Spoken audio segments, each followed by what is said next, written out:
अपने पसंदीदा शो के फुल एपिसोड देखने के लिए अभी डाउनलोड करें दंगल प्ले ऐप।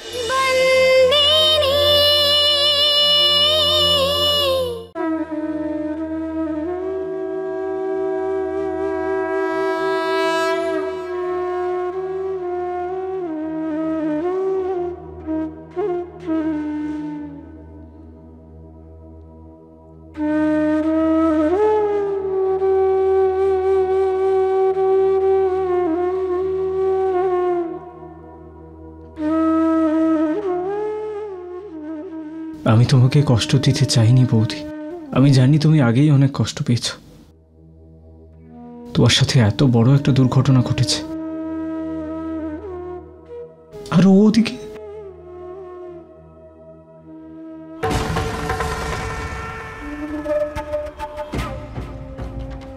যাই হোক,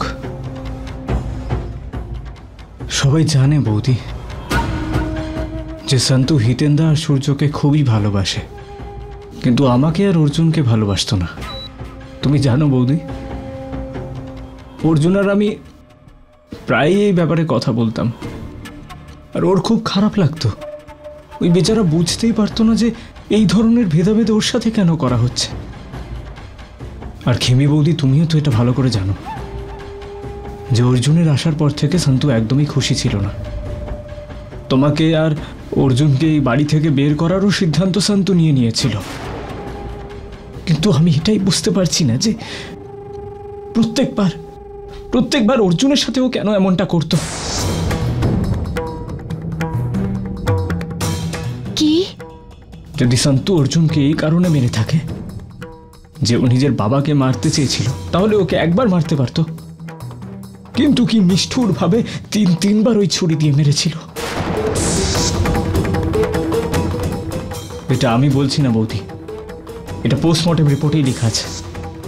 এই দেখো, এটাই ওই পোস্টমর্টেমের ফটোকপি, যেটায় পরিষ্কারভাবে লেখা আছে যে সন্তু অর্জুনের ওপর একবার নয়, তিনবার নিষ্ঠুরভাবে আঘাত করেছিল। মানুষ একবার কাউকে আঘাত করতে পারে বৌদি, ওকে আটকানোর জন্য, কাউকে বাঁচানোর জন্য।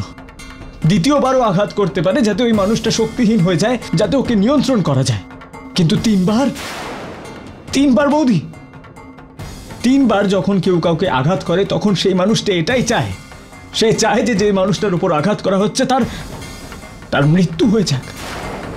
আর এটা তো আমরা মনে করছি যে বাবা আর অর্জুনের মধ্যে সেদিন হাতাহাতি হচ্ছিল, অর্জুন বাবাকে ওই লাঠি দিয়ে মেরেছিল, কিন্তু ওই রুমের মধ্যে কি হয়েছে বৌদি এটা কেউ জানে না। বাবা অজ্ঞান হয়ে পড়ে আছেন।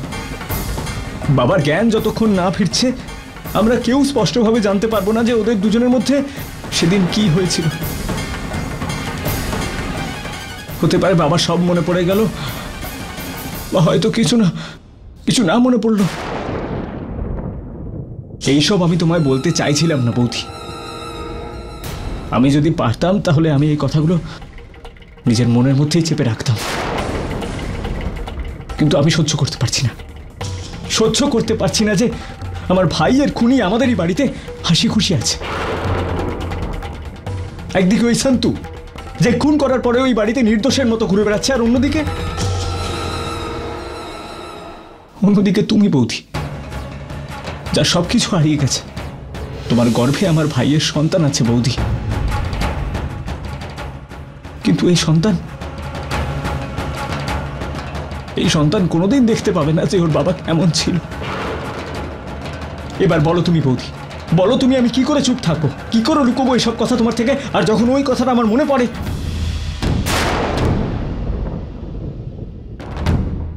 কোন কথা? কি জানো তুমি মৌলিক? বলো মৌলিক, কোন কথা? মৌলিক, তুমি আমায় বলো তুমি কি জানো? কিছুই না বৌদি, আমি আগেই অনেক কিছু বলে ফেলেছি। আর সন্তু তো তোমার বোন। মৌলিক, ভগবানের দোহাই দিচ্ছি, তুমি বলো কি জানো। যদি আমি তোমাকে বলেও দিই বৌদি, তাও তুমি আমার কথায় বিশ্বাস করবে না। একই রক্ত বইছে তোমাদের মধ্যে। মৌলিক, তুমি বলো তুমি কি জানো। বলো, চুপ করে থেকো না। বলতে পারবো না বৌদি, আমার মুখে পোকা পড়বে। ব্যাপারটা এতটাই নোংরা, খুব নোংরা। বলো মৌলিক আমায়। আরে কি বলবো তোমায় বৌদি, কি করে বলবো যে তোমার বোন তোমার ব্যাপারে কি বলেছে? শুনতে চাও তুমি? তাহলে শোনো, সন্তু অর্জুনকে বলেছিল যে তোমার গর্ভে হিতেন্দার সন্তান আছে। কিন্তু অর্জুন এই কথাটাই মোটেই বিশ্বাস করেনি। অর্জুন আর সন্তুর মধ্যে এই বিষয়টা নিয়ে খুব ঝগড়া হয়। অর্জুন তো বাবাকে এটা বলতে গেছিল যে সন্তুর ভাবনা চিন্তা কতটা নোংরা আর খারাপ, কিন্তু সন্তু অর্জুনকে আটকে দেয়। অর্জুন ওখান থেকে চলে যায় আর সন্তু ওর পিছন পিছন যায়। এসব আমি শুনিনি, কিন্তু তারপর কি হলো বৌদি সেটা কেউ জানে না। ভালো হলো এই সব কথা তুমি আমায় বলে দিলে। আমি এসব তোমাকে বলতে চাইছিলাম না বৌদি। এসব নিয়ে তুমি সন্তুকে দয়া করে কিছু বলো না। চিন্তা করো না, আমি কাউকে কোনো কথা বলবো না। কারণ এই কথাটা আমি বিশ্বাসই করছি না।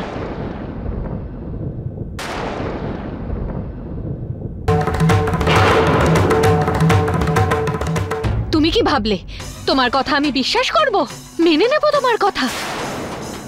আরে সন্তু আর আমি দুজনেই একই মায়ের পেটের বোন হই। ও অনেক কিছু করতে পারে, অনেক কিছু। আমায় রাগাতে পারে, আমার অধিকার ছিনিয়ে নিতে পারে, আর অধিকার ছিনিয়ে নেওয়ার জন্য যা কিছু করতে পারে ও। কিন্তু আমার সম্মানে আঙুল তোলা তো দূর, ও এটা ভাবতেও পারবে না। সন্তোর সবার সাথে সম্পর্ক থাকলেও ও আমার নিজের বোন। ঠিকই বলেছ মৌলিক, এই কথাটা বলার আগে তোমার জিভ পুড়ে যাওয়া উচিত ছিল। আমার উপর আঙুল তোলা, আমাকে অসম্মান করা, সন্তু এটা করতেই পারে না। তুমি কেন? ভগবান এসে বললেও আমি এই কথা বিশ্বাস করব না। কেন কেন আমার বোনকে আলাদা করতে চাইছো তুমি? বলো। আর একটা কথা ভালো মতো শুনে নাও, যদি দ্বিতীয়বার এই কথা বলার চেষ্টাও করো যে সন্তু অর্জুনকে বলেছে যে আমার গর্ভে হিতেনের সন্তান, তবে আমি বিশ্বাস করি না এই কথা, কোনোদিনও বিশ্বাস করব না। হ্যাঁ, আমি ওর ওপর রেগে আছি, কষ্ট পেয়েছি, আমি কখনো ক্ষমা করব না ওকে, কারণ ও আমার স্বামীকে খুন করেছে। কিন্তু আমার চরিত্রে আঙুল তুলবে এই কথা আমি বিশ্বাস করি না, আমি বিশ্বাস। সময় এসে গেছে সেইটা করার যেটা আমার করা উচিত।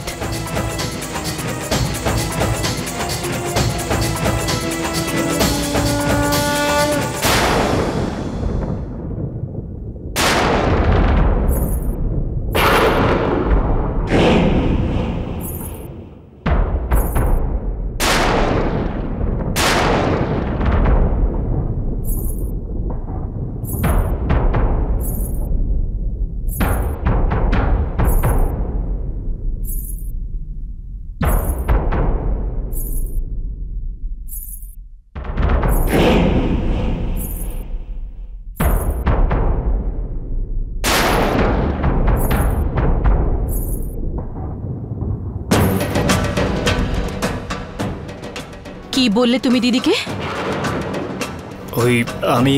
তুই কেন এসেছিস? চলে যা এখান থেকে, তোর মুখও আমি দেখতে চাই না। সন্তু, চলে যা এখান থেকে। সন্তু, তুই যা এখান থেকে। মৌলিক যা বলেছে আমি ওর কথা বিশ্বাস করিনি।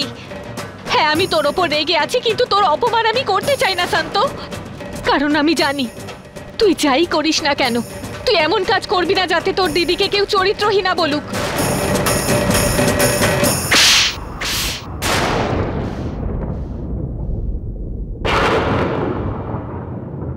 কে বলেছিল তোমাকে নিজের মুখটা খোলার জন্যে? আমার যা বলার ছিল আমি বলে দিয়েছিলাম অর্জুনকে। আমার জামাই বাবু, আমার দিদি, তুমি কে মাঝখানে কথা বল? কি দরকার ছিল তোমার দিদিকে বলার? হ্যাঁ,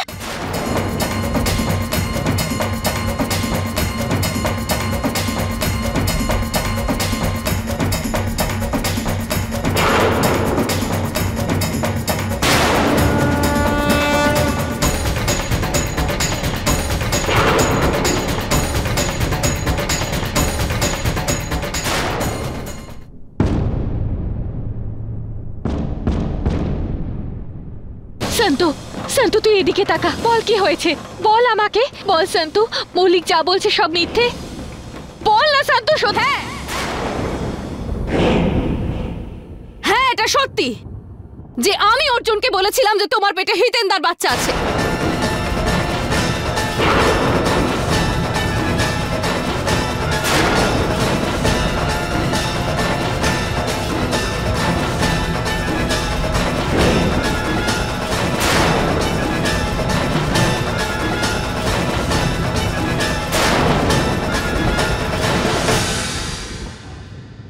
ভুল বলেছিলাম আমি? হ্যাঁ তুই বলেছিস? এখনই মৌলিককে বললাম তুই এটা বলতে পারিস না, আর তুই তুই সত্যি অর্জুনকে বলেছিস? হ্যাঁ আমি বলেছিলাম। শান্তু, তুই জানিস তুই কি বলছিস? খুব ভালো করে জানি আমি যে আমি কি কথা বলছি।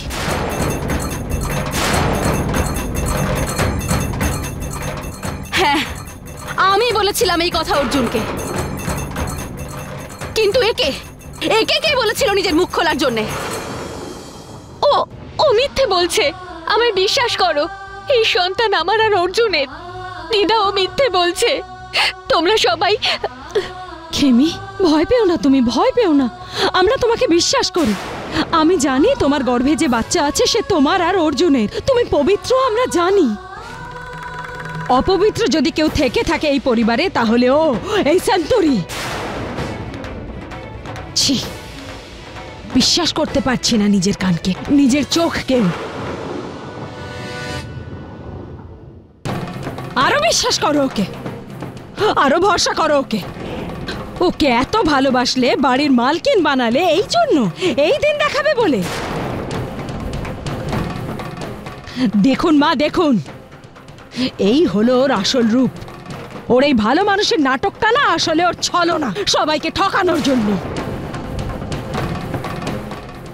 আর এই সব কিছু এই জন্য করেছে যাতে একদিনও আমাদের সবার মাথার উপর উঠতে পারে। আরে যে বোন তার নিজের দিদির ব্যাপারে এইভাবে ভাবতে পারে, সে আমাদের ব্যাপারে আর কি ভাববে? আমরা তো পর। সন্তুরি, তুই এইসব এই জন্য করেছিস কারণ তুই কখনো চাসনি যে খেমি এই বাড়িতে আসুক, এ বাড়ি বউ হোক। হ্যাঁ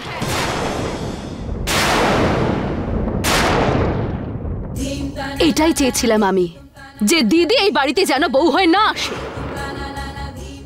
আমি চাইনি যে আমার অধিকার ভাগ হয়ে যাক। আমি চেয়েছিলাম যে সব যেন আমার হয়।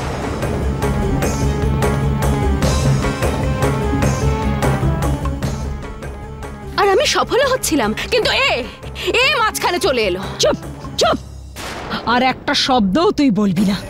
কি নীচ মেয়ে রে তুই, তোর নীচতার তো কোনো সীমাই নেই। ছি, তুই নিজের স্বার্থের জন্য তুই হিতেন আর খেমির সম্পর্কে এত বাজে কথা বললি কেন? কিন্তু আমি চেয়েছিলাম যে অর্জুন একে ধাক্কা মেরে বাড়ি থেকে বের করে দিক, কিন্তু না, জানি না এই অর্জুনকে কি করে বশ করে রেখেছিল। উল্টেও মালিকের কাছে আমারই অভিযোগ করতে চলে গেল। সেই জন্য আমি একবার নয়, দুবার নয়, বরং 3 বার ছড়ি ঢুকিয়েছি ওর পিঠে। আমার অভিযোগ করতে গেছে।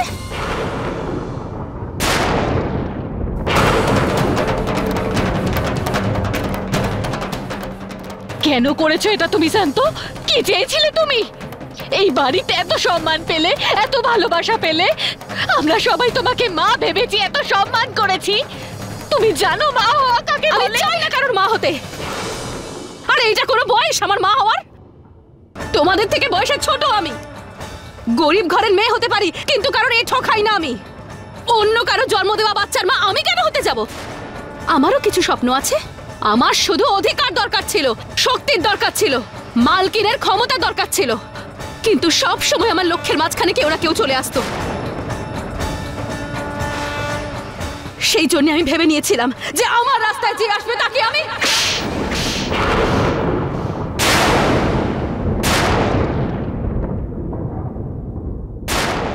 এই থাপ্পড়টা আমি তোকে নয়, আমার বোকামিকে মেরেছি। তোকে আমি আমার সুভদ্রার জায়গা দিয়েছিলাম। কেন এই ভেবে যে তুই একজন ভালো মেয়ে। আমি তোকে আমার মেয়ে ভেবেছি, সেটা ভুল করেছি। এই হিতেন যেদিন থেকে তোকে মা মনে করেছে, সুভদ্রাকে ভুলে গেছে। এমন কেউ শ্রাদ্ধতেও বসেনি। কেন? ও বিশ্বাস করে ওর মা বেঁচে আছে। আরে কান্দু, যবে থেকে তুই এসেছিস ওর নিজের দিদাকে ভুলে গেছে। বিভা সূর্য তোর জন্য বেঁচে আছে। যে কথা তুই সবাইকে বললি সেটা সবাইকে আঘাত করেছে, কিন্তু কিন্তু আমি আমি ভেঙে গেছি, শেষ হয়ে গেছি। লোকে বলে বয়সকালে চোখের দৃষ্টি কমে আসে, কিন্তু মানুষ চেনার অভিজ্ঞতা বেড়ে যায়। আমার তো এরকম হলো না, আমার এরকম হলো না। আমি তোকে চিনতে বড় ভুল করে ফেলেছি, খুব বড় ভুল করে ফেলেছি, খুব বড় ভুল করে ফেলেছি।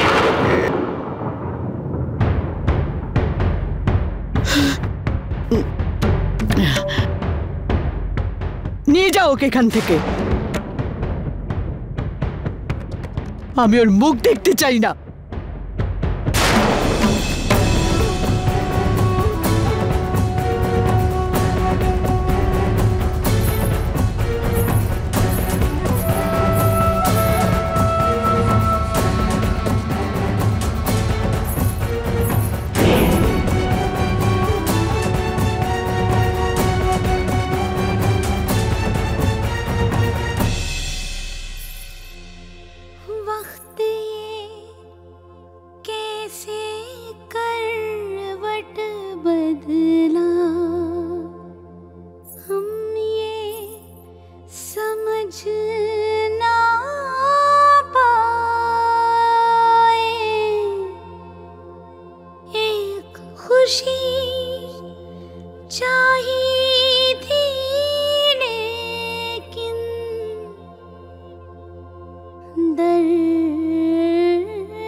कभी दुख की कभी सुख की संगिनी।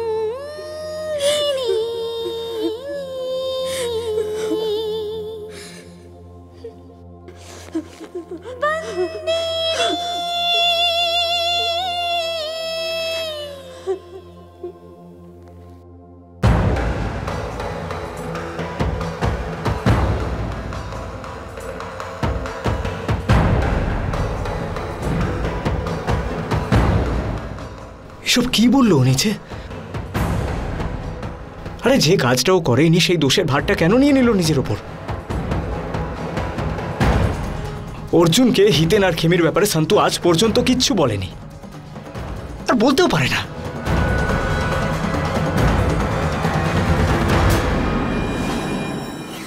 ওটা তো আমি বলেছিলাম, আমার লাগানো আগুন ছিল ওটা। তাহলে সন্তু এই দোষের ভারটা কেন নিয়ে নিল? কি চলছে ওর মাথার ভেতর? হ্যাঁ, কি চায় ও? যে পরিবার এটা মানতেই রাজি ছিল না যে সন্তু খুন করতে পারে, সেই পরিবারই আজ ওকে জেলে পাঠাতে চলেছে, আর ও নিজের প্রতিরক্ষায় কিচ্ছু বলছে না।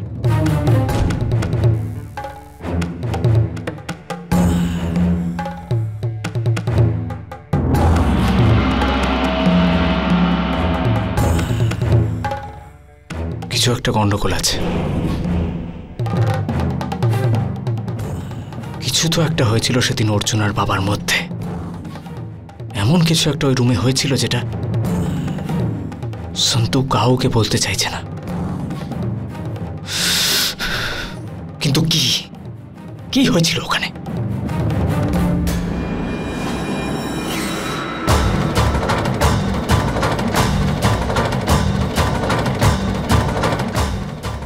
আর কেউ মানুক আর না মানুক, আমার বিশ্বাস হয়ে গেছে যে অর্জুনের খুন সন্তু করেনি। অর্জুনের খুন অন্য কেউ করেছে। কিন্তু কে?